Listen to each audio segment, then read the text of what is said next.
Bienvenidos a un nuevo capítulo de Sigamos de Largo a través de las pantallas de Canal 13. Como todos sabemos, Chile desde el 19 de octubre está viviendo a lo largo y ancho del país una serie de grandes manifestaciones. Y uno de los procesos sociales más interesantes de todo este estallido social ha sido el uso y el manejo de la información. Como nunca antes, la verticalidad de los medios tradicionales se ha roto y ha sido la ciudadanía la que ha comenzado a ocupar un nuevo papel a través de las redes sociales. Eso va a ser parte del contexto de la conversación que tendremos con nuestros destacadísimos invitados de esta noche. Así es, tenemos a Daniel Halpern, por favor, experto en tecnología. Tenemos a Polo Ramírez, que está además ya, gracias Polo, porque me imagino que está acá desde las 7, 6 de la mañana. Me fui un rato, eso sí. También tenemos a Alejandro Trujillo de Copesa, sí, porque la tercera tiene harto que decir al respecto de las fake news.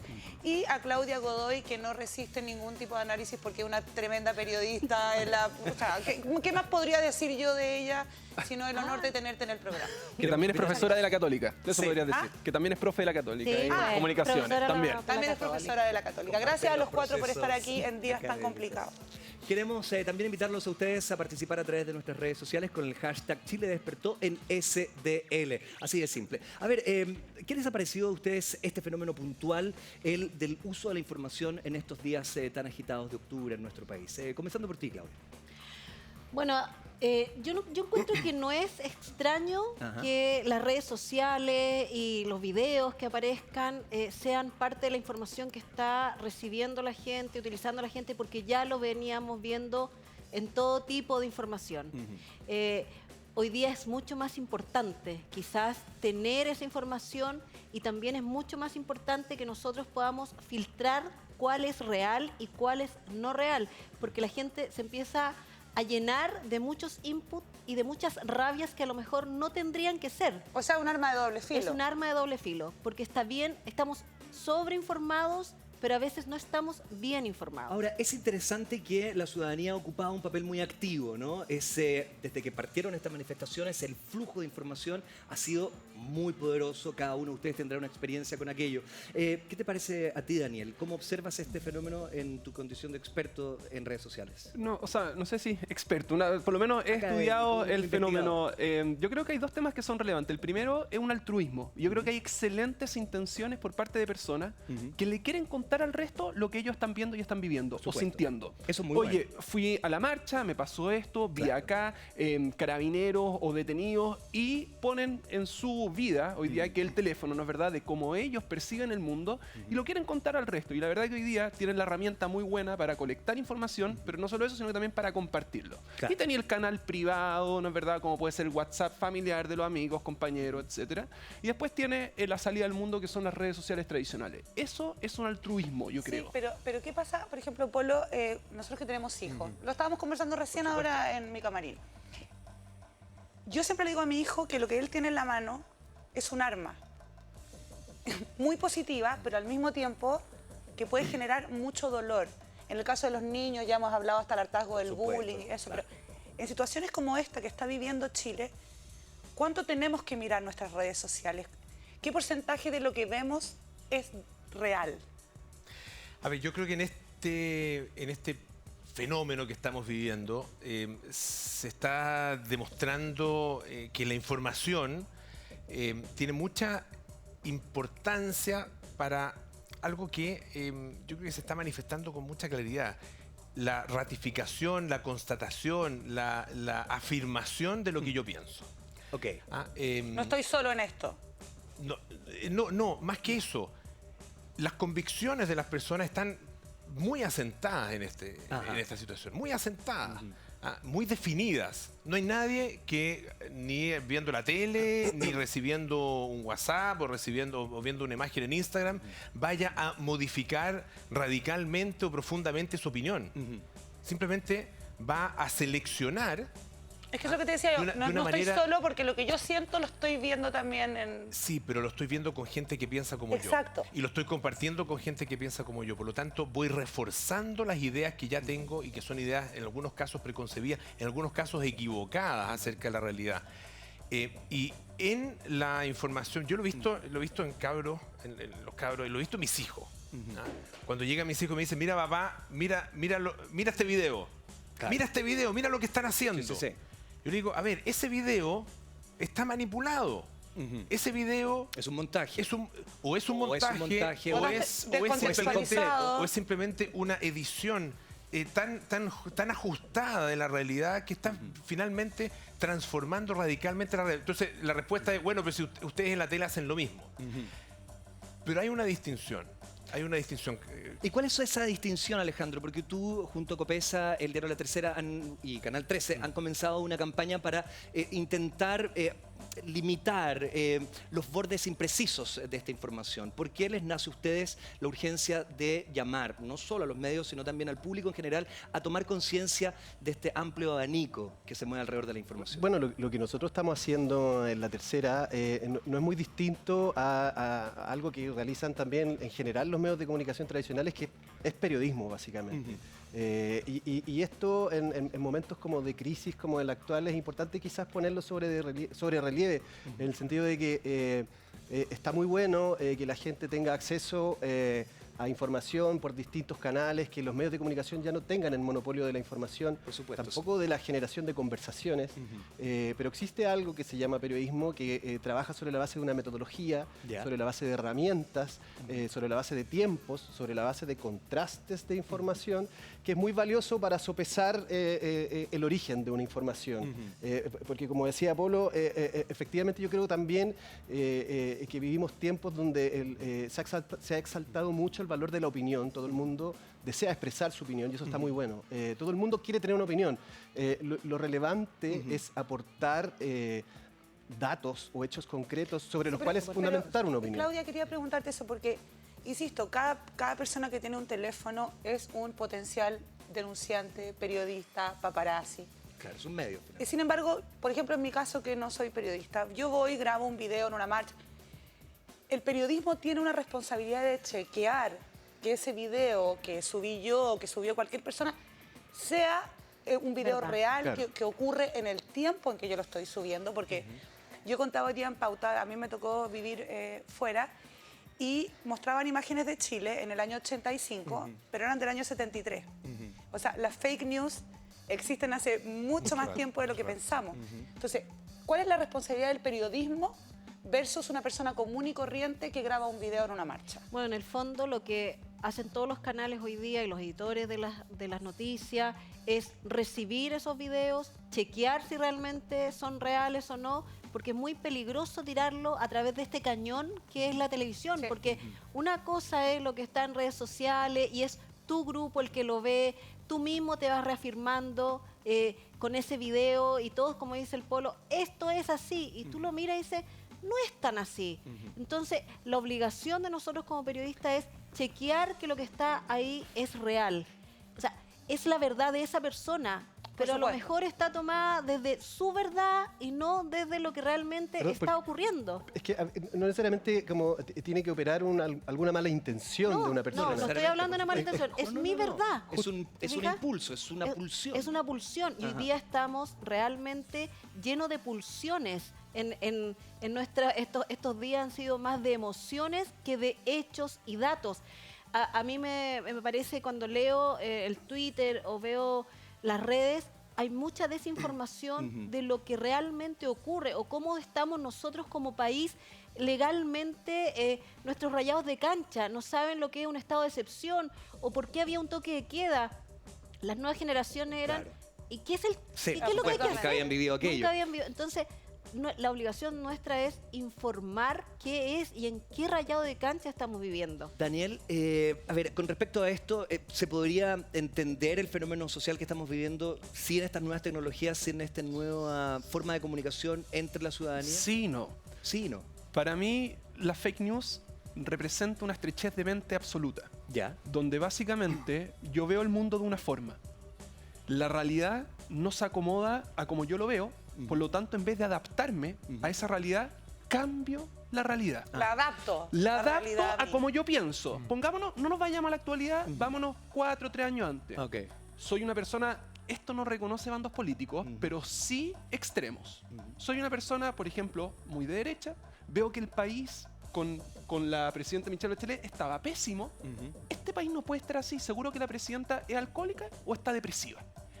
Y creo una realidad, genero esa fake news porque no puede ser de otra forma. Entonces soy tan estrecho de mente que soy incapaz de adaptarme a un mundo y lo intento modificar creando una realidad paralela. ¿Y qué es lo que pasa? ¿Cómo yo me doy cuenta que no solo la creación de la fake news, sino que también todo lo que está detrás? Que de repente llega un usuario y toma eso y dice, ¿viste?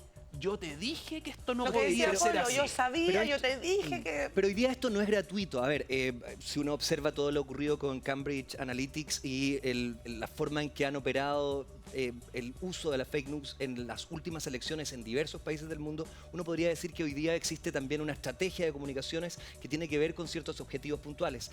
Yo lo que quería preguntarte, y les pregunto a todos ustedes, ¿creen que lo que hemos visto en las calles tiene estrecha relación con el uso de redes sociales? ¿Se podría haber imaginado uno un Chile movilizado sin esta nueva herramienta? Yo creo, a ver, hay dos cosas. Uno, lo que se vio el viernes, por ejemplo. ¿Qué se vio el viernes? Hay una foto muy linda que pusieron un medio, no me acuerdo cuál, que comparaban la del plebiscito con la del viernes pasado. En la foto del plebiscito, más o menos mar de gente igual, 1 millón, no sé cuánto habían las diferencias, pero tú ves la del plebiscito, puros carteles del no, Claro. con banderas un poco como de Chile y partidos políticos.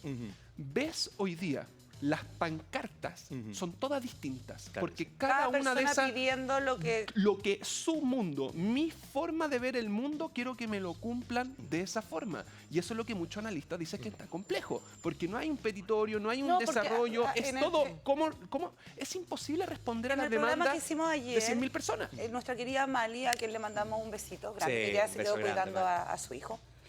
Los carteles decían cosas como, por ejemplo, es tanta la wea que no sé qué poner. Había un cartel que decía. Sí. Otro que decía, mamá, esto es por ti porque me llamaron para operarte cuando te habías muerto hace 6 meses. Ajá. Esto es por las pensiones de mi abuelo. Esto es por mi... Cada persona tiene una petición particular y personal. Y muy válida. Sí. Que son todas válidas, Todas pero como válidas. dice Daniel, no hay banderas de partidos políticos.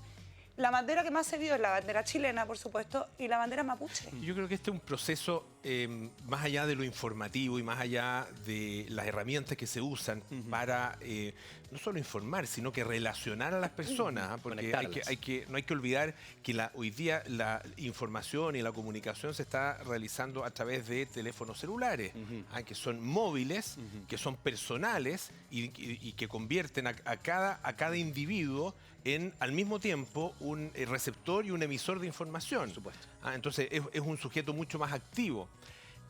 Si lo comparamos con el proceso del no, el proceso del plebiscito, claro, ahí había un solo objetivo, una sola convocatoria, Claro. y por lo tanto una sola misión que cumplir. Hoy día son múltiples y es muy difícil por lo mismo establecer cuál es el ideario de esta movilización. Pero por lo mismo, a mí me parece que los medios de comunicación, por decirlo, tradicionales, los medios convencionales, los medios, como quieran llamarlo, porque no solamente son los medios efectivamente tradicionales, sino que son los medios que tienen una razón de ser y un ethos, es decir, un sentido, un motivo para existir definido. Y ese motivo para existir de lo que llamamos medios tradicionales tiene que ver con la búsqueda honesta de la verdad y la entrega al resto de canales de participación. Y me parece que ese es nuestro objetivo hoy día. Esos son los dos objetivos. O sea, separar la paja del trigo y permitir a todos que se expresen. Pero Polo, eso es súper difícil. Es que eso cuando ya sí, la es súper verdad de difícil. cada uno te critica. Claro, lo que estaba diciendo Daniel, la verdad de cada uno critica lo que ve en la tele. Por eso uno dice, la tele miente, la tele... Ajá. Porque no es mi verdad, ¿te fijas? Y el problema que tenemos en la tele en general es que nosotros vamos a reportear efectivamente a ese lugar. Tenemos un foco para reportear y no podemos dar la realidad Sí, completa hay una en un selección, momento. siempre Hay una selección que Por es eso- imposible. Por eso yo digo, Tendríamos que estar búsqueda, 24 horas. búsqueda, porque no es un resultado que siempre se dé, honesta, Es honesta. honesta, de la verdad. Sí. Me parece Nosotros fuimos en la tiene que búsqueda estar- de la tiene que verdad. estar- O tienen al que estar menos los tres elementos lo que piensa relacionados. nuestra Perdón, gente en las pero, calles. bueno, Es por lo mismo. Vamos ¿Cómo a se escuchar informan? qué es lo que nos dice el público, la audiencia, acerca de este debate. ¿Cómo se informan los chilenos en estos días? Pongamos atención. Yo últimamente me informo a través de las redes sociales, Instagram, Facebook, Twitter. Me informo por la televisión y después en la casa por redes sociales. Principalmente de Twitter, como los medios de prensa independientes. Principalmente a través de Instagram, porque actualmente con los celulares que tenemos creo más en los hechos, digamos que una persona grave y que se vea más que en otros medios que a veces pueden distorsionar un poco más la realidad. A través de las redes sociales. Sí, también la radio, también la radio. Lo que está en internet hay que verificarlo, no siempre es verdadero, recurrir a medios internacionales. Bueno, yo creo que la gente que comparte información falsa debería antes contrastar o ver fuentes o hablar con la gente. Igual es responsabilidad de todos los que usamos las redes sociales, Facebook, Instagram, comprobar primero si la información es real. Trato de comprobarlo, si es verdad, si están mintiendo, trato. Creo que en alguna oportunidad habré compartido algo que no era cierto, pero tal vez algo que tenga más sentido o más relación con la farándula o con algún chiste o con alguna noticia graciosa, pero cuando las cosas son serias y tienen que ver con nuestro país, yo creo que es importante revisar lo que uno publica. Es importante revisar lo que uno publica, un ejercicio que no ha sido tan profuso en estos días. Hay una pulsión, como hablábamos, para decir todo lo que se ve o lo que se cree. ¿Puedo compartir contigo algo, Daniel? Esto no es de ahora. Llevamos un par de años en las que la gente siente la necesidad compulsiva de compartir dónde está, con quién está, qué está comiendo, qué se pone, qué... Y esto ya en situaciones como esta se multiplica a niveles que ya uno no, como dice la Claudia, porque cada uno tiene su propia verdad. Más que... ¿Por qué estamos tan interesados en que todo el mundo sepa qué estamos haciendo? Porque es mucho más entretenida la realidad online, porque es la que yo quiero mostrar. Yo decido cómo el resto me ve. Es que es mucho más potente que yo acá... Tú me ves, soy como soy, digamos, estoy acá, pero yo en un mundo online me puedo mostrar como quiero ser visto, puedo escoger cómo el otro me ve.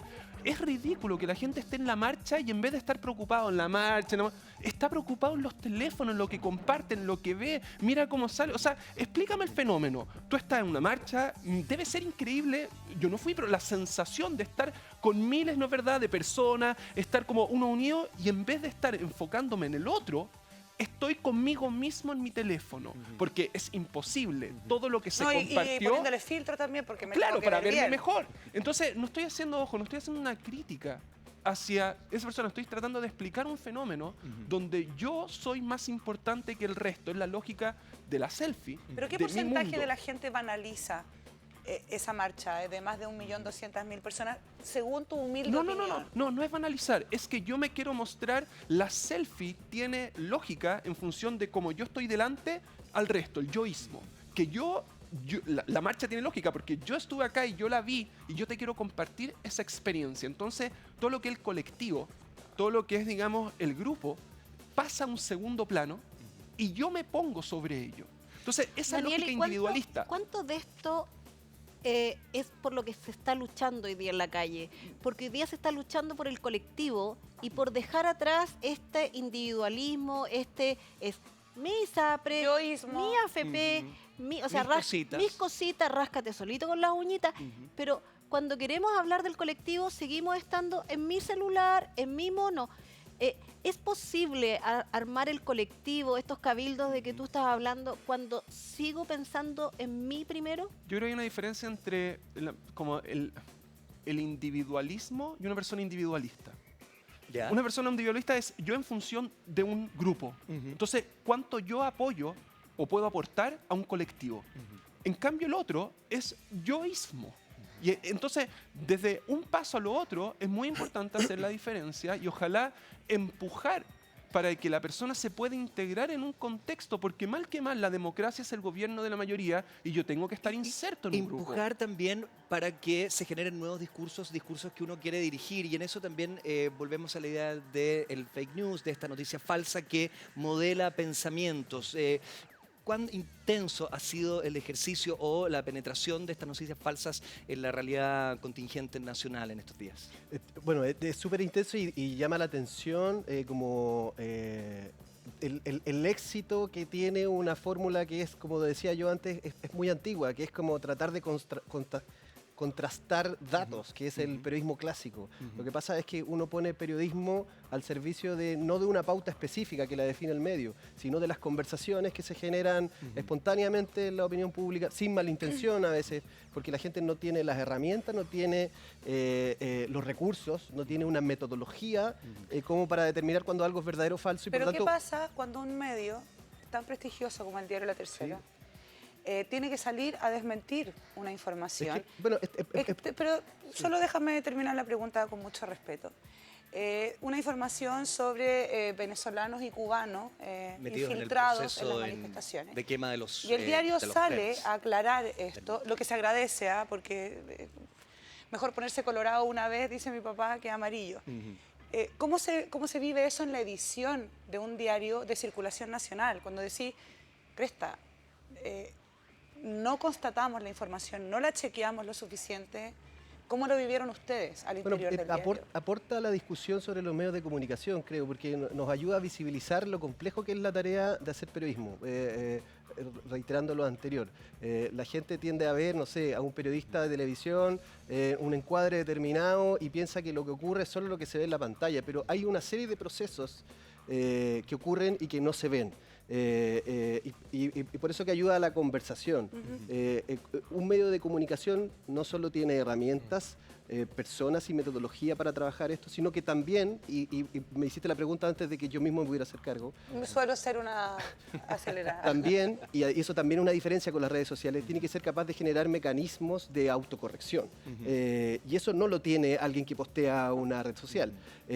Yo haría el ejercicio que hicimos en la calle y nos desafiaría a nosotros mismos. ¿Cuántos de nosotros mismos no hemos caído en darle un like o darle un retweet a una información sobre la cual no teníamos absoluta Claro, pero lo que nos diferencia es que... Es que déjame terminar la idea. En el fondo es, como medios de comunicación, nosotros tenemos la obligación, si es que no hemos cumplido de manera cabal con ese contraste de información, con la utilización de herramientas, de mecanismos, una metodología, de enmendar y corregir. Y en este caso en particular, fue una información que se publicó el día lunes, si mal no recuerdo, y que generó una aclaración del medio el mismo día. Claro, porque salió un fiscal, que era el fiscal a cargo de este proceso de investigación, quien señala que esos dichos emitidos por La Tercera no eran tales. Bueno, es que eso también es importante, porque en el fondo se generan otras noticias distintas a partir de una Pero interpretación. ¿por qué el diario La Tercera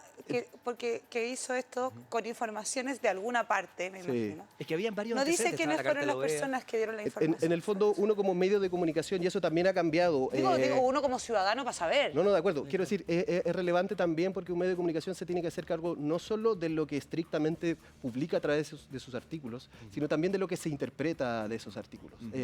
Y en este caso fue un poco de eso. En el fondo, hay un artículo de prensa que señala que las investigaciones han permitido identificar a una persona en los desórdenes.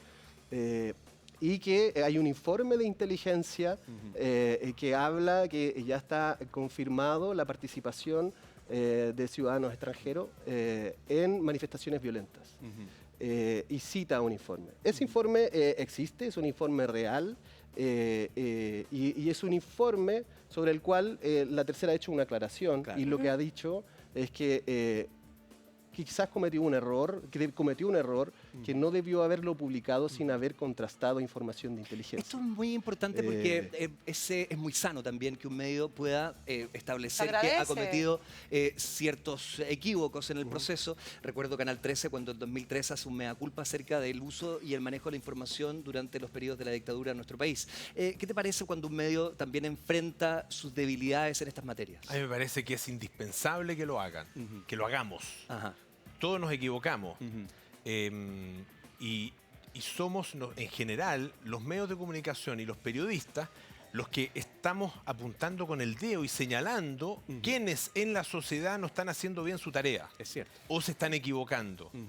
Y eso nos impone a nosotros una responsabilidad mayor en que esa búsqueda honesta de la verdad a la que yo hacía mención sea realizada con los estándares más rigurosos y más estrictos. Y cuando existe algún tipo de quiebre, de resquebrajamiento de esos estándares, Bueno, tenemos que ser los primeros en admitirlo, porque si no, se produce pérdida de credibilidad. Y la credibilidad es nuestro bien fundamental, lo que más tenemos que cuidar. Y para muchos, esa credibilidad hoy día está en cuestionamiento. Pero Polo, les quiero preguntar, disculpa Daniel, por favor. porque yo he visto en las redes sociales un odio, bueno, en este momento la gente odia a todo el mundo, digamos, pero contra la prensa, y a mí me parece, esta es una opinión personal de la que me hago cargo, que la prensa es la única que ha hecho la pega los últimos años. Si no fuera por la prensa, no nos habríamos enterado de...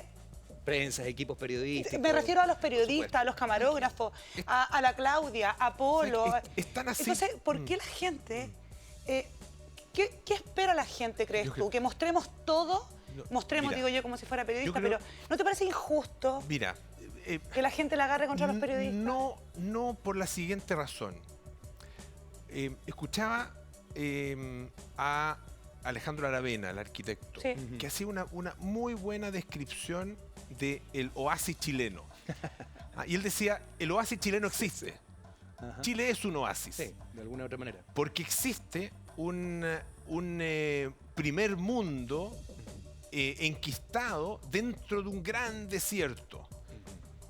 Y muchos vivimos en ese oasis. Y le damos la espalda a ese gran desierto que es la gran mayoría de la población. Eso es lo que retrata Chile. A mí me parece que la descripción que hacía Alejandro Aravena en ese sentido es muy gráfica, es muy elocuente. ¿Qué mérito han tenido los medios de comunicación? Pese a pertenecer y a vivir dentro de ese oasis y generalmente darle la espalda al desierto, hemos tenido como medios de comunicación el mérito de generar vínculos, de salir del oasis, ir al desierto y volver al oasis y decir, miren, en el desierto a mí me gusta nuestra prensa, yo estoy en desacuerdo con... En el desierto hay gente con malas pensiones, en el desierto hay gente que vive en media agua, etcétera, etcétera. ¿Por qué nos siguen muchas personas odiando? Porque seguimos perteneciendo a ese oasis. Porque el desierto existe o porque y no no cuentas hemos logrado la verdad que cada uno quiere que cuentes.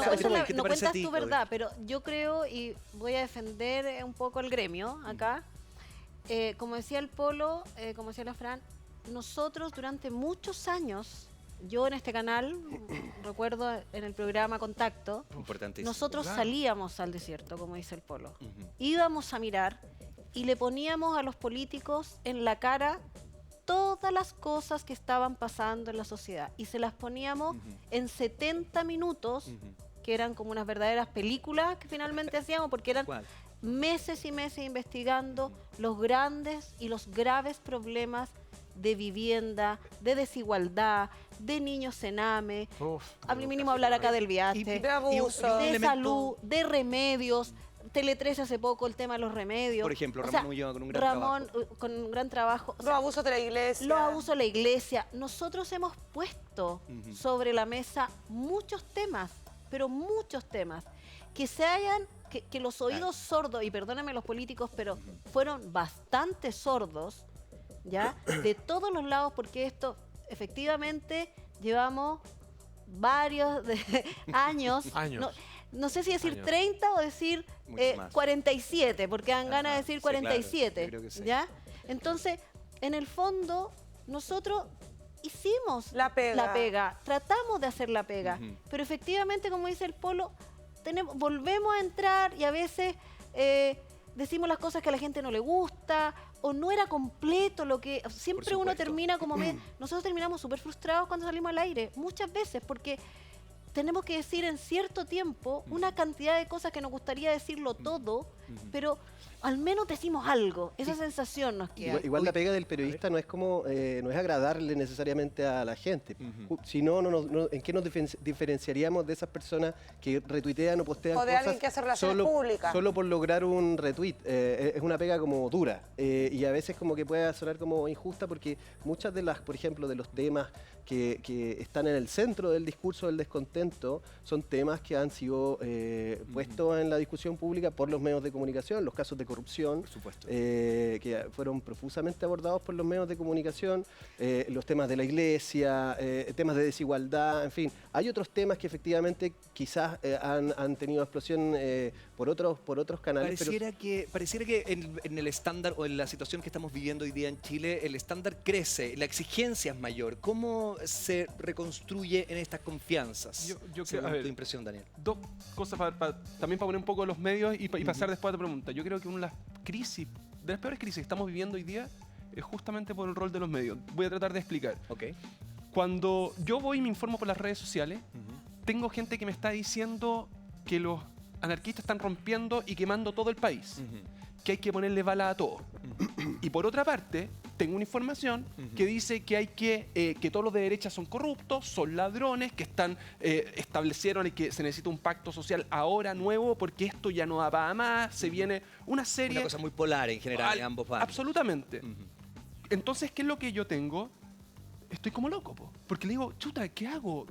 ¿A quién le creo? ¿Cuál es el Chile Pero que me según están el contando? Polo, y yo le encuentro razón, tú finalmente le creí al que se parece más a lo que tú pensaste. No, pero espérate, pero te da ansiedad y te desorienta. No tengo idea qué hacer. Estoy desorientado porque no sé cómo responder lo que yo llamo infoxicación. Okay. Que la gente se intoxica con la cantidad de información que le llega. ¿Y cuál era el rol tradicional de los medios de comunicación? Te daban un framework, un análisis, te daban un marco conceptual mediante el cual toda la nueva información que te llegaba, tener una estructura mental como para que te haga sentido la realidad. Eso se rompió. Y siempre ideológica de todas maneras. Siempre es que tú decides si querías un medio más de izquierda, más de derecha, con una lógica. Y hoy día esa idea un poco... Pero es que a mí me pasa hoy día, perdonen, que si yo prendo la televisión o prendo una radio, yo quiero más que información. ¿Qué quieres? Yo como espectadora, como radio escucha, análisis? yo quiero a alguien que me interprete lo que está pasando, si es que no estoy en el lugar de los hechos. A mí hoy día, 2019, un periodista sin opinión me parece fuera de lugar, me parece que está en otro siglo, ¿cachai? Pero también entiendo que se inmolan dando su opinión y les llegan un montón de garabatos, insultos por redes sociales. Yo no estoy tan de acuerdo con eso. Yo creo que la opinión es, a ver, no existe, esto es un continuo, que va desde el dato puro, el dato objetivo, digamos, hasta la opinión pura.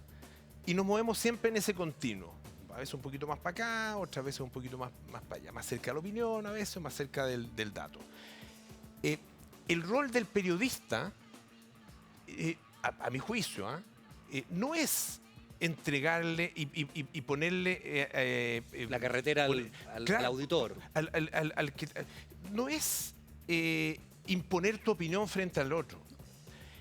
Para mí, el rol del periodista es darle al otro la oportunidad de formarse la opinión que esa persona quiera y que esa persona elija. Les voy a dejar solo un segundo. De lo que yo le entrego como resultado de mi trabajo, que es información y a lo más interpretación. A mí el periodista opinante interpretación, me parece que hoy día está fuera del rol. Es que ahí me pusiste, me yo creo que hay que interpretar. Literalmente, porque pusiste lo que yo realmente quería decir, que de repente no es la opinión, pero sí uno espera que haya una interpretación de lo que ahora, se está... si el periodista opina, decir, esta es mi opinión. Exacto, y haces para mí, solo para mí. La opinión del diario es la opinión. Es que tenemos una pregunta de la calle. Yo sé que esta conversación es súper interesante, pero queremos hacer participar también al público que tiene preguntas para ustedes aquí en Sigamos de Largo. Mira. Últimamente he subido muchas fotos y videos a mis redes sociales, pero después de un rato se borran. ¿Por qué pasa esto? ¿Están bajando videos de internet? Qué interesante eso. Porque ha habido mucha conversación acerca de si se está manipulando el 4G, que los videos te los bajan. ¿Qué hay de aquello? ¿Cuánta veracidad hay en esos dichos? Mira, es difícil como saber si es que efectivamente existen técnicas como para hacer ese tipo de procedimientos. Lo que sí sé es que las redes sociales, Twitter, Facebook, tienen mecanismos que tratan de resguardar, por ejemplo, el derecho de propiedad o también a través de mecanismos de denuncia de un contenido que pueda ser denunciado como que está violentando garantías de algún usuario o de cualquiera. Puede ser denunciado y por lo tanto se baja ese contenido. Sí, o sea, no un sistema perfecto. Yo me junto con 20, 30, nos ponemos de acuerdo y decimos que todos juntos hacemos una denuncia frente a un video o a un usuario que está haciendo un uso, digamos, inapropiado.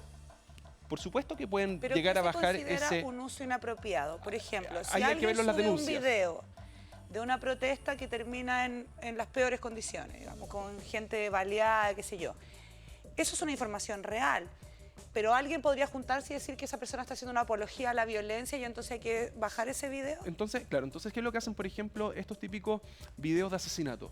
Donde yo llego y la gente después de un tiempo, los algoritmos de las redes sociales no son tan potentes todavía como para poder analizar en línea un asesinato y bajarlo de forma inmediata. De hecho, muchos, ¿no es verdad?, de los atentados han ocurrido inclusive en vivo. Claro. O sea, entonces, ¿qué es lo que pasa? El último grande en Estados Unidos fue en vivo, Facebook, exactamente. Claro. Y en Alemania creo también la persona antes de disparar estuvo transmitiendo un par de minutos. Entonces, ¿qué es lo que hay? Frente a eso, todavía el algoritmo no es tan potente como para reconocer ese tipo, pero frente a denuncias, sí. ¿Y qué es lo que hacen las personas? Generalmente toman ese video y lo comparten después porque puede bajarlo de la red social, pero no de la memoria del teléfono. Yo lo comparto por otra red después. Y eso se aplica también a lo que ha ocurrido en nuestro país. Entonces, efectivamente, algunos videos pueden haber sido bajados de la red. Eventualmente, si es que hubo denuncias, sí. Daniel menciona el tema de los algoritmos. Yo creo que eso es súper importante también para la comprensión del fenómeno de formación de opinión. Porque los algoritmos son capaces de saber cuáles son mis gustos de consumo, ¿no es cierto? Y saben que si yo voy a un determinado lugar y me como un chorizo, me gustan los chorizos, empiezan a bombardear con publicidad de chorizo y y saben perfectamente lo que yo opino también. Y cuáles son mis preferencias políticas. Y cuál es mi postura frente a los fenómenos que estamos viendo en estos minutos. Entonces me va a alimentar con todo aquello que a mí me va a ir satisfaciendo, con todo aquello que los algoritmos reconozcan como mis parte gustos, de tu campo conceptual, mis intereses. Por lo tanto, me voy reforzando en lo que yo pienso y me empiezo a cerrar cada vez más a la opinión del resto, del punto de vista de otros. Es terrorífico. Los Simpsons hicieron un capítulo hace 15 años sobre cómo nos vigilaban desde arriba y como dices tú, saben lo que nos gusta comer, saben los lugares donde frecuentamos, en los colegios que están nuestros hijos y te llenan de información para pertenecer a ese grupo. Y además te vinculan con opiniones que se parecen a la tuya. Exacto. Y queremos seguir vinculando ideas. Hay más preguntas a continuación. Mira.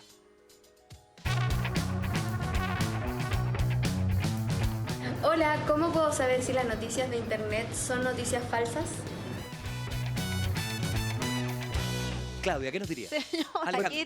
Nosotros hicimos un ejercicio de fact-checking que además lo tenemos en alianza con Canal 13. Hecho corroborado, fact-checking.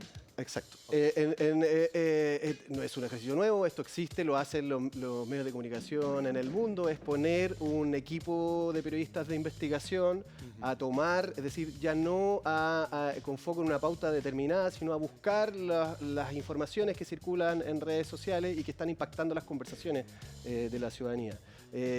Hasta el día de hoy llevamos chequeados más de 100 noticias. La parte del periodismo que se ve es eso, 100 noticias chequeadas.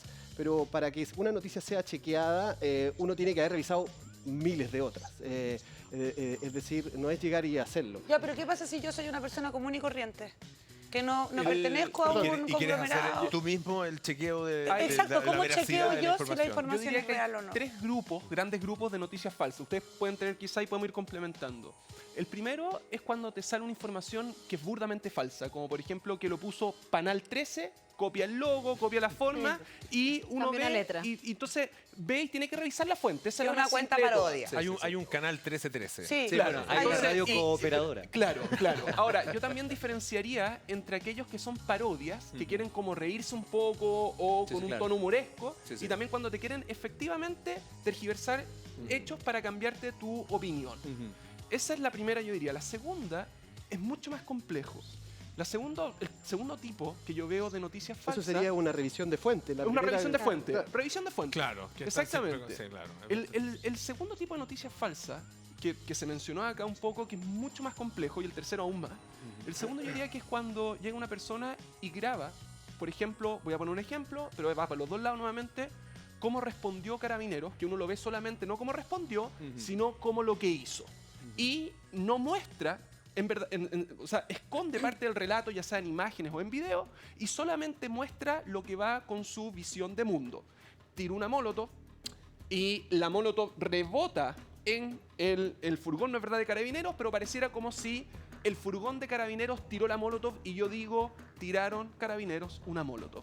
Eso es complejo. Es tu caso real. Eso es complejo, Estamos un caso hablando de un real. caso- Ya, Sí, caso eso es lo real, que se tiene que hacer. A ver. Generalmente esos videos... No dice que perdón, el tercero es peor. Sí, generalmente esos videos lo que uno tiene que ir es a Google Imágenes o Videos, sube ese video y generalmente te va a mostrar la fuente original de ese video. Ah, mira. O lo mismo sucede como, por ejemplo, la foto, ¿no es verdad?, del presidente Piñera, para poner ejemplos La como del en varios lados matrimonio. que estaba en el matrimonio. Ajá. Si yo voy a las imágenes de Google, subo, me va a salir exactamente cuando esa foto fue tomada, o lo mismo pasa con un video, lo que se llama la búsqueda inversa. ¿No es verdad? Yo como retrocedo para saber dónde está. Ya, ¿y qué es lo que es perdón, peor? es como la principal fuente de fake news, es la utilización de recursos audiovisuales, fotos, audios que ya han sido publicados en otro contexto, en otro momento, por otra fuente, para hacer otra interpretación. La foto de Sharp que también chequearon ustedes. Está, está Ya, llena. pero discúlpame. ¿Y la tercera? Dijiste que había, o la tercera era peor. Y la tercera, que yo encuentro que en el fondo una técnica No, me refiero al persuasiva- diario. Es Sí, la tercera. Era el tercer argumento. Y la tercera, que es una técnica persuasiva que se llama de ejemplificación. Y esta es mucho más compleja. Porque yo, por ejemplo, tomo un hecho real, Ya. muy traumático, impactante, emocionalmente alto, y que ocurrió una vez. Y digo que esta es la realidad, lo que está pasando. Entonces puede ser, por ejemplo, un abuso por parte de Carabineros, o no es verdad, y yo digo que esta es la realidad nacional. En ese caso, yo no tengo cómo contrastarlo. Porque en el fondo la única forma que tengo que hacer es ir a los medios o ver estadísticas. Sí. Cuando hoy día llega el instituto, o sea, cuando llega el gobierno y te dice, mira, hay 20 muertos, hay tantos, digamos, ¿cómo se llama?, detenidos. Entonces yo digo, bueno, no me calza, po. Si es que hay una violación constante sobre, por ejemplo, los derechos humanos y que están efectivamente las fuerzas de orden y seguridad abusando de la población, entonces, ¿por qué no me calza con estos números? Y eso es importante también desarrollar y hacer. Hay un relato muy interesante y es una conversación que usted seguro debe estar disfrutando, pero también hay muchísimas preguntas. Aquí hay otra para ustedes. Mira.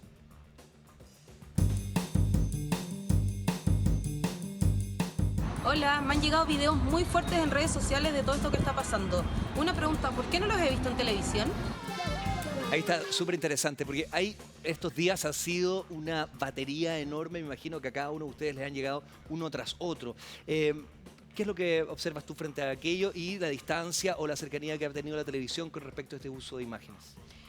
Yo creo que la televisión tiene, como ha dicho el Polo, una responsabilidad y los editores tienen una responsabilidad de también qué vas a mostrar. O sea, el video de este joven que era como arrastrado y lo suben a la ambulancia, uno lo ve en su teléfono y uno sabe que en la tele no puedes poner porque hay niños mirando, hay todo tipo de público y no es que quiera esconder. Tengo que decir que Chilevisión hizo un reportaje sobre todos los abusos y efectivamente, ¿qué es lo que hace uno en la tele? A veces le cambia, lo pone en blanco y negro, si hay mucha sangre, porque trata de bajar el tono, no porque quiera esconder, sino porque siempre piensas que hay un público, sobre todo menor, que está mirando la tele y que es mucho Porque más además hay sensible. muchos niños que están en sus casas en estos momentos, Es que no mucho están más yendo al sensible a colegio. esa imagen y también por la dignidad de esa persona. Uno tiene que pensar la dignidad de la persona que están arrastrando, subiendo. O el otro día, no sé, una señora que abrazaba a un carabinero y decía, ¿saben que no pueden usar esa imagen? Efectivamente, nosotros no podemos usar la imagen de todo el mundo. ¿Te fijas? Nosotros no tenemos el derecho sobre la imagen de todas las personas, menos una persona que está o herida o está haciendo o ha sido violentada o ha sido abusada. Tenemos que tener la autorización de esa persona. ¿Qué pasaría? Les propongo una idea. ¿Qué pasaría si un canal levantara todo lo que nos ha llegado? Porque en mi caso personal tengo amigos que me inundaban y me exigían que esto pasara directamente a la pantalla. ¿Qué ocurriría si en términos formales la televisión recogiera todo? Me sumo a lo que dice la Claudia, pero yo agregaría dos cosas. Una cosa que la gente a lo mejor dirá, te da lo mismo. Hay una ley de televisión que le impone a la televisión una serie de restricciones con respecto a lo que puede mostrar. En ciertos horarios, de hecho. En ciertos horarios y en cualquier horario también. Cualquier cosa que, por ejemplo, que afecte a la honra de las personas, que cualquier cosa que sea excesivamente truculenta, todo eso se castiga y lo castigan, a diferencia de la radio, a diferencia de los diarios, a diferencia, por supuesto, de las redes sociales. Claro. Eso por una parte. Y lo otro es que para poner algo en la pantalla, uno tiene que tener la certeza con respecto al origen de eso, al contexto en que se dio y a la realidad de lo que esa imagen está mostrando. Porque hemos visto, hay un caso, por ejemplo, de un disparo de un militar. ¿A un periodista? No, a una persona que le dispara en el muslo, no sé si lo vieron. Sí, era un periodista gráfico. No, este es otro, no, es una persona que... Si tú pones exclusivamente, el disparo, obviamente que dice, bueno, aquí hay un abuso evidente, un disparo a quemarropa, bueno, todo eso tenía un cierto contexto, habían pasado determinadas cosas previas a que eso se produjera y de hecho se determinó que en definitiva funcionario militar, digamos, efectivo militar, había utilizado correctamente la fuerza. Lo determinó la justicia. Tú pones exclusivamente ese momento y estás generando estás llevando a una cierta conclusión. Pones el contexto completo y se comprende ese contexto. Te puede parecer un abuso igual. A mí personalmente me parece que de todas maneras, aunque el tipo no haya obedecido, aunque sea un uso legítimo de la fuerza y todo, dispararle en el muslo me parece que es excesivo, ¿no es cierto? Abusivo. Pero tengo el contexto completo como para poder sacar la conclusión. Entonces, no cualquier cosa se puede poner en pantalla. Yo creo que ahí lo que dice Pablo, dijiste hace un poco, separar la paja del trigo. En circunstancias como esta es tan difícil. Porque hay demasiadas cosas que son verdad. No, claro. Y tantas otras que son mentiras. Y hoy día tenemos tanta sobreinformación, de hecho, de eso se trata este capítulo, que no somos capaces de separar la paja del trigo. Porque decir que es mentira sería mentir. Y yo creo que hay decir que es verdad también sería mentir. Yo creo que hay otra cosa. Hay poca información previa. Exacto. O sea, insisto, no sabemos cuáles son las leyes que nos rigen. Lo que dice Polo con respecto a la tele, por ejemplo. Estamos hablando del Polo. Nosotros estamos regidos hoy día por una constitución, nos guste o no nos guste. ¿La queremos cambiar? Ok, pero la tenemos que cambiar de acuerdo a... Nosotros elegimos a esos señores, bueno, que esos señores vayan, hablen y la cambien. Claro, hay una institucionalidad en proceso. Hay una institucionalidad en proceso. Ese es parte de lo que nos toca vivir. Así elegimos. No nos gusta ahora. Ok, estamos de acuerdo que no nos gusta ahora. Los 1.200.000 personas dijeron, no nos gusta como estamos. Ok, vamos a ir a cambiarla. De hecho, hoy día en el Congreso se dieron pasos para aquello, se ha abierto la posibilidad de revisar nuestra todo. Constitución. Vamos a hacer un ejercicio con algunos elementos que han sido parte de la conversación en estos días, imágenes, audios, noticias, algunas verdaderas, otras falsas. Vamos a conversar de estas a continuación. Observemos la primera, que tiene que ver con la primera dama, Cecilia Morel. Donde a pocas horas del comienzo de las grandes manifestaciones y también de los hechos violentos, Cecilia Morel envía este audio y se comenzó a especular si era cierto o falso. ¿Cómo recibieron ustedes esta historia? Y Alejandro, ¿qué te pareció? Este es un audio que circuló profusamente, yo creo que desde el fin de semana, Sí. que a mucho de la gente que nos está viendo le tiene que haber llegado, y lo que ocurre es que así como las personas no tienen obligación de hacer un chequeo antes de compartir, nosotros sí, y lo que buscamos a través de esta metodología es determinar si era o no real primero que todo. Y finalmente el audio fue confirmado. ¿Quién confirmó esto? ¿Quién confirmó que era real? La metodología del fact-checking debiera apelar, así como hablaba Daniel, de cómo daba consejos a las personas sobre cómo podrían determinar que es una noticia verdadera o falsa, es primero determinar fuentes directas. Esa es una ABC del periodismo, concurrir a las fuentes directas. Si no hay fuentes directas, fuentes indirectas, pero entendidas o conocedoras. Y por último, recurrir a los expertos sobre determinadas metodologías. En este caso no fue necesario y fue posible confirmarlo con fuentes directas. Y duró bastante poco porque ya ese mismo día en la noche no le quedó otra a la ex vocera del gobierno de decir que era verdad y la misma Cecilia Morel tuvo que pedir disculpas. Vamos a continuar este programa, pero yo quiero, porque independiente de que a veces no lo pasamos bien, este es un momento para hacer una pausa y pasarlo rico, porque algo realmente sabroso son los nuevos chorizos Sabores de Super Cerdo en sus dos variedades de campo y sureño. Se pasaron, son muy, muy ricos, así que nuevos chorizos Sabores de Super Cerdo. Y nosotros vamos a regresar dentro de los próximos segundos con más noticias que han generado real conmoción en nuestro país. Vamos a hablar acerca de esta supuesta idea de que los carabineros estaban consumiendo drogas. Vamos a ver qué pasó con el agua en el río Concagua y muchas otras noticias para hablar acerca de información y el uso de esta en los días de manifestaciones de nuestro país. Volvemos con más. Sigamos de largo acá en el 13. Aguarda.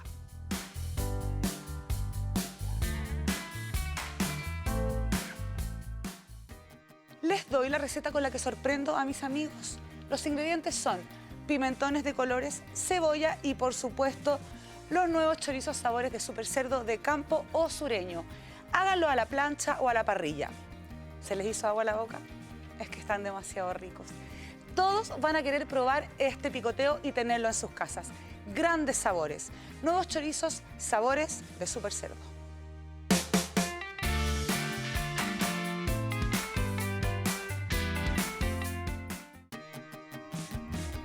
Oye, ahí sí.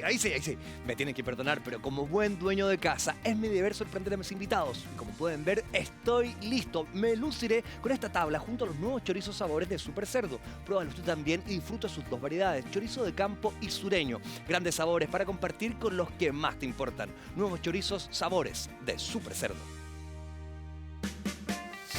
Seguimos conversando acá en Sigamos de Largo, es en la noche de Canal 13 y estamos junto a nuestro destacado panel de compañeros, amigos, periodistas, investigadores. Estamos hablando del uso de la información en estos días de movilizaciones en nuestro país y estábamos revisando algunas noticias. La primera fue el audio de Cecilia Morel.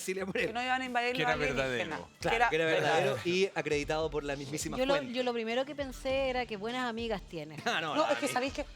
Perdona, discúlpame la femeneidad del comentario.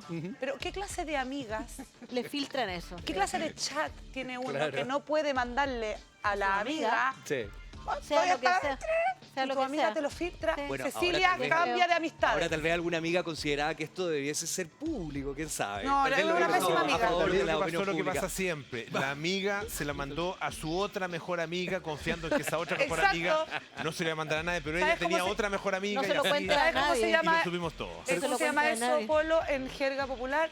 Bomba de racimo. Bomba de racimo. Perdón, pero sobre este caso incluso después se armó una teoría de la conspiración de que podía ser una filtración concertada, querida, buscada, como para generar un efecto, difundir una versión. Cecilia, yo te apoyo. Vendrá el libro de las teorías acerca de estos días. Mira, si pudieran hacer eso, tendrían esta cuestión controlada. Tenemos una imagen muy importante y una noticia que también generó mucha conversación. Esta idea de que los carabineros estaban consumiendo drogas durante el control de una manifestación. La planta de arriba se presta para... A ver, ¿cómo recibieron ustedes esto? ¿Qué le pasó a cada uno cuando se enfrenta a esta imagen? ¿Qué te pasó a ti, Claudia, cuando la viste? Yo fíjate que lo primero que dije es, ¿será verdad esto?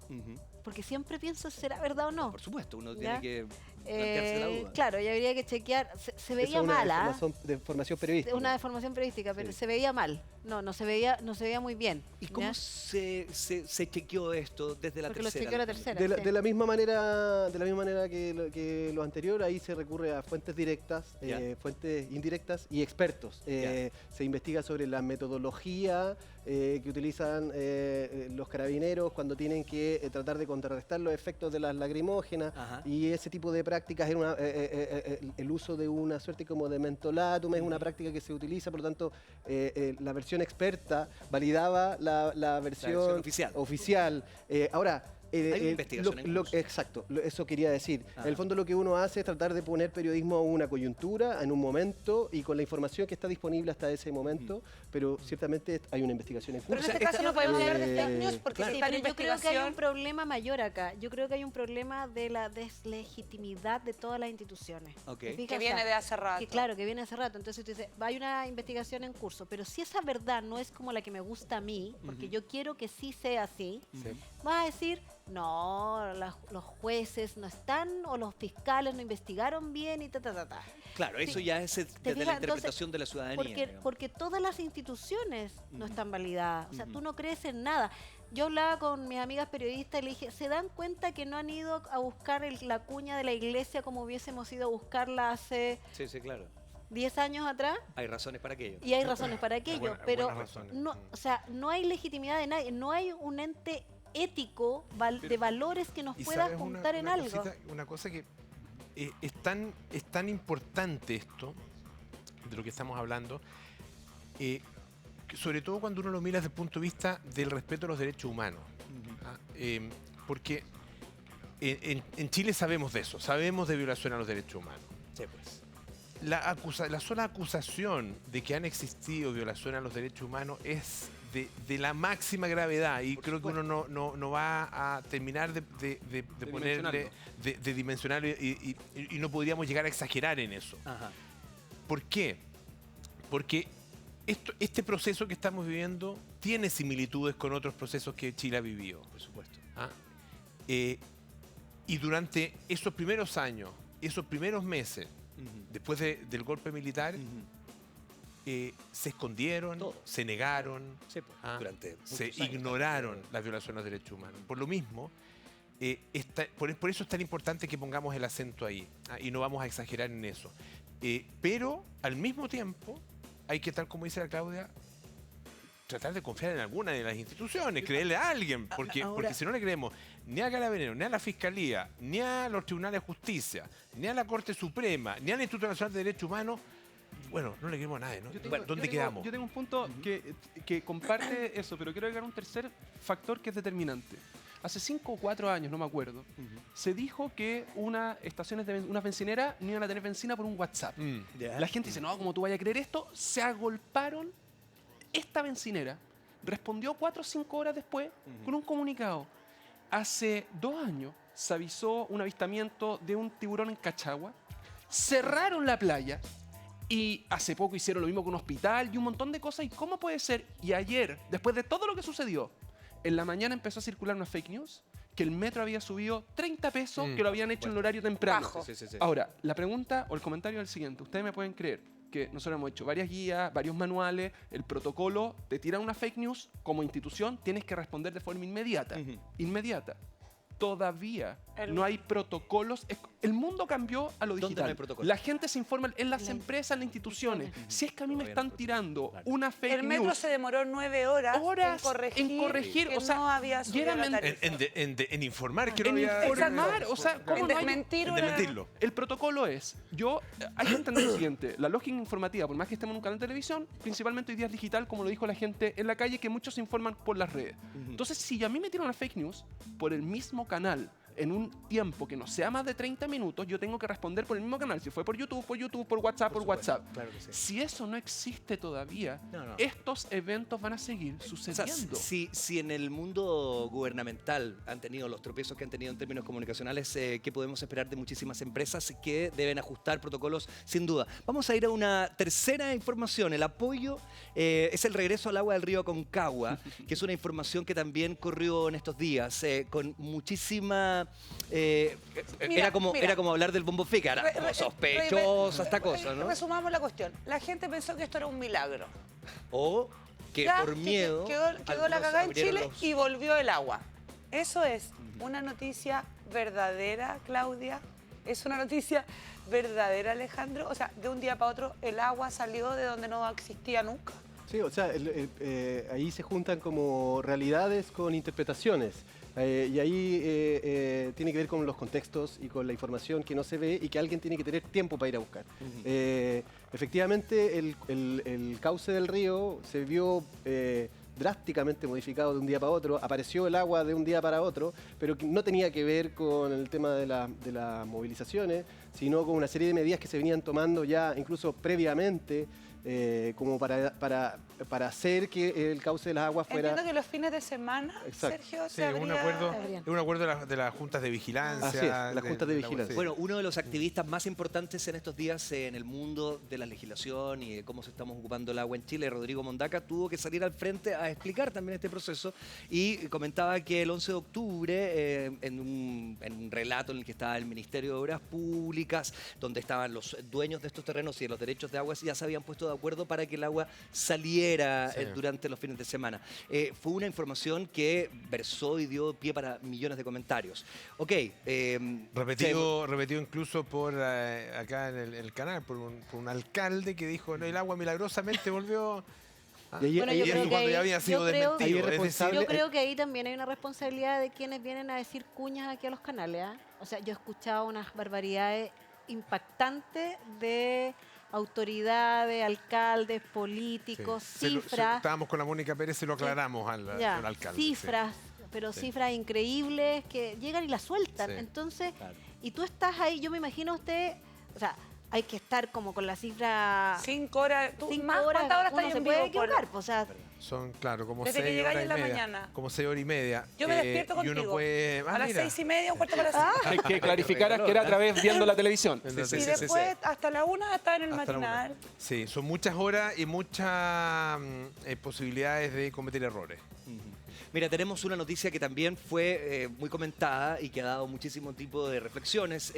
Los saqueos autorizados por parte de algunos, comillas, militares que habrían sido invitados por los dueños de los locales a hacer este tipo de acciones. El militar dice, ok, vamos a ir haciéndolo de a poco. Y esto dio para hablar de conspiración, que el gobierno y los militares estaban creando un montaje acerca de lo que ocurría con los ataques saqueos a los supermercados. Sí. ¿Qué te pasó a ti con esta información y cómo la recogiste? Más allá del caso mismo, yo creo que esto tiene que ver con como en tiempos de polarización la gente está buscando elementos para reafirmar sus opiniones y muchas cosas de las que se ven parecen elementos valiosos y la gente las devuelve como una piedra que recoge y la tira de vuelta a la rápida. No hay tiempo para ponderar y vienen a reafirmar ideas que uno ya tiene o no tiene. Ahora, efectivamente, esto era verdad.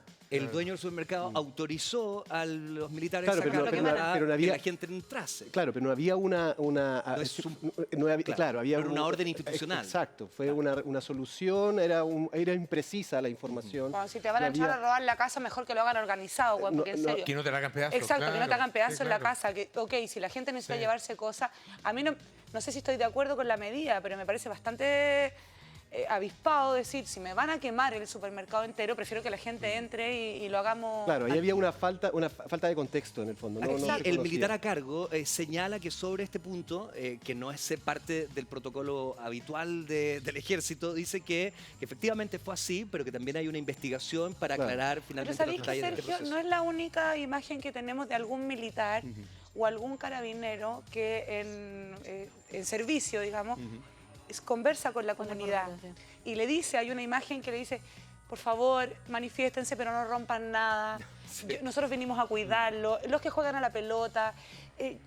Yo creo que, como dice Alejandro, de repente la falta de contexto hace parecer que la situación es mucho más de enemistad entre nuestras Fuerzas Armadas y los ciudadanos que lo que realmente puede que sea. Yo creo que es una cosa que decía la Claudia al principio. Estamos inmersos todavía en un momento muy emocional, muy poco racional.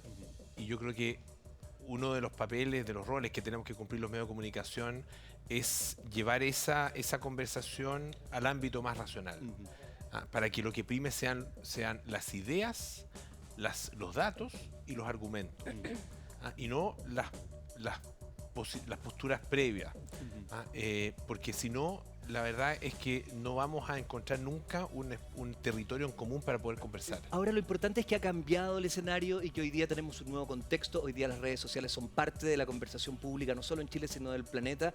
¿Qué les parece a ustedes? A mí por lo pronto me parece que ha sido muy bueno que exista esta cosa compulsiva, masiva, que tiene mucha información, hay que despejarla. Pero para mí ha sido mucho más fresco y me da también más esperanza de que podamos armar una conversación cuando sobran elementos para discutir que cuando faltan o cuando son borrados por la institucionalidad. Yo de estar viejita ya, fíjate que a mí me cuesta. Yo estaba mirando a la Claudia y estaba haciendo lo mismo. Ay, a mí me cuesta porque encuentro que es súper violento. Es violento, es como... De repente yo leo algunos tweets y digo, no entendió nada lo que dijo. Quieren realmente decir lo que ellos quieren decir y no escuchar al otro. O sea, es momento de escuchar al otro, de mirarnos a la cara, de escuchar. Y si no me gusta tu opinión, dar mi opinión, ser racional, ¿te fijas?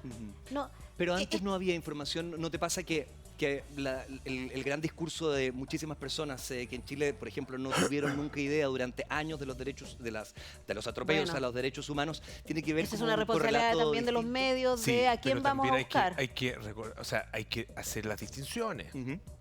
Una dictadura, cuando de repente los cabros hablan ahora, estamos en dictadura. Una dictadura, cierra bombardea la moneda. Cierra el Congreso Nacional, mata gente, hace desaparecer a 1000 personas, cierra los medios de comunicación, los censura, los interviene y los bombardea si es necesario, mata a los periodistas. Eso hace una dictadura. ¿Qué hace una democracia? Tiene otras herramientas. Entonces, a mí hay algo en este proceso que me indigna un poco, porque algunas personas están tratando de convertir esto que está pasando en Chile, que yo creo que es muy importante hacia el futuro, y que es muy positivo hacia el futuro, claro, en su propio 11 de septiembre. Pero hay esperanza, Polo. Se los pregunto a los cuatro. Escucha, buena pregunta. ¿Hay alguna luz al final? A ver, yo veo fenómeno de dos partes. Para que haya un acuerdo entre personas, para que se genere un vínculo, una relación, generalmente se buscan cosas en común. Entonces, si yo voy a la calle y a la marcha, estamos de acuerdo, todos los que están acá, en el 95-96% de las cosas que se están reclamando, por las que todos estamos luchando. ¿Qué es lo único que me da pena de las fake news y del uso de las redes sociales? Cuando yo te muestro ese 4 o 3% que diferimos y lo pongo delante, somos 100% distintos a los demás. Y no hay posibilidad de acuerdo. De diálogo. No, cuando yo soy 100% distinto a ti, que es lo que estamos viendo hoy día ahora, porque mi mundo no se compatibiliza con el tuyo, no hay posibilidad de diálogo. Lo que se está haciendo ahora es un proceso de rompimiento, por así decirlo, de instancias de acuerdo para que se pueda dialogar. Y el rol del informador justamente es romper con las fake news para que volvamos a pensar que estamos de acuerdo en la mayoría de las cosas y generar cosas en común. Igual a mí me gustaría como destacar también, no todo es malo con las redes. Por supuesto que no. Probablemente hoy día nosotros podemos hacer una mayor fiscalización de lo que está pasando en las calles porque tenemos acceso a información que nunca antes teníamos. Efectivamente los medios tenemos que aprender a lidiar con una realidad donde tenemos mucha más gente cuestionando lo que hacemos, pero también tenemos más audiencia de la que nunca antes tuvimos. Por lo menos, no sé, nosotros como medio digital tenemos más audiencia de la que nunca antes tuvimos. Es cierto que tenemos que competir por la atención de las personas, con distintos actores, pero tenemos posibilidad de llegar con contenidos de calidad a muchas más personas. Yo quería decir una cosita porque ayer también dije una reflexión, ves que estoy muy reflexiva. Me quedo con una sensación un poco como media rara porque lo que yo creo que nos tiene que pasar es todo lo contrario a lo que hemos conversado hoy día, que es que no importa mi verdad. Hay más de 18 millones de verdades en este país hoy día. Tenemos que buscar canales que nos permitan no pensar lo mismo, pero sí buscar lo mismo. Entonces, que las redes sociales sirvan para eso, para juntarnos, para reunirnos, para conversar. No para buscar enemigos en el de al frente, en el de al lado. En eso estamos y esperamos que ese sea el curso de la historia. Volver a encontrarnos como chilenos y queremos agradecerles muchísimo la conversación en esta oportunidad, en esta noche de Canal 13. Gracias. Muchísimas gracias, Claudia. Gracias a ti. Muchísimas gracias, Alejandro. Muchísimas gracias, Polo. Muchísimas gracias, Daniel, por toda esta conversación. Y a ustedes los invitamos. Mañana nos volvemos a encontrar acá para vivir un nuevo capítulo de Sigamos de Largo. Que estén muy bien. Ya nos vemos con Polo en el Bienvenidos. Buenas noches, muchas gracias. Nos vemos mañana.